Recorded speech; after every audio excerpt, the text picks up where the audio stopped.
Hi குட்டீஸ். Aunty என்ன பண்றாங்க? ஃப்ரூட் சேல்ஸ் பண்ண போறேன்னு நினைச்சிட்டீங்களா? இல்ல, வெய்ய காலம் வருது. சம்மர்ல நீங்க பாட்டில் ஜூஸ் வாங்கி குடிக்க கூடாது. ரெடிமேட் ஃப்ரூட்ஸ் எல்லாம் வாங்கி சாப்பிடக்கூடாது. இந்த மாதிரி தோட்டத்துல காய்ச்சி கொண்டு வர பப்பாளி, இது கிருணி பழம், இது தர்பூஸ் பழம், இந்த சப்போட்டா பழம். இந்த பழம் இருக்கே, இதை நீங்க பார்த்தே இருக்க மாட்டீங்க. இந்த பழத்துக்கு பேர் பப்ளி மாஸ்.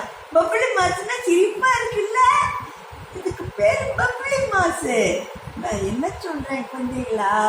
இந்த மாதிரி தர்பூஸ் பழத்தை நீங்க வெய்ய காலத்துல அடிக்கடி சாப்பிடணும். இளநீர் தான் குடிக்கணும். ஜூஸ் பாட்டில் பின்னால் ஓட மாட்டீங்களே. உங்களோட ஹெல்த் நல்லா இருக்கணும்னா ஆண்டி சொல்ற பேச்சை கேட்கணும். என்ன சமத்து குட்டிகளா? இந்த தர்பூஸ் பழம் வெய்ய காலத்துல நம்ம உடம்பு சூடாகாம குளுமையா இருக்க மெயின்டைன் பண்றதுக்கு இதெல்லாம் உதவும். இந்த பப்பாளி இருக்கே, இது ரொம்ப சத்து ஜாஸ்தி.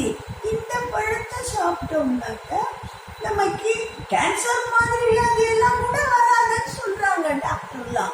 அதனால அந்த பழம் சாப்பிடணும். இந்த பழம் இருக்கே, இது ரொம்ப குளுன்னு நல்லா இருக்கும். இதோடு கொஞ்சோண்டு சர்க்கரை இல்லாட்டி வெல்லம் சேர்த்து கலக்கி சாப்பிட்டீங்கன்னா ஒவ்வொருத்தர் 2 கப்பு சாப்பிடுவீங்க.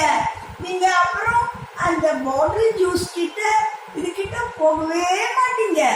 ஆண்டி சொன்னா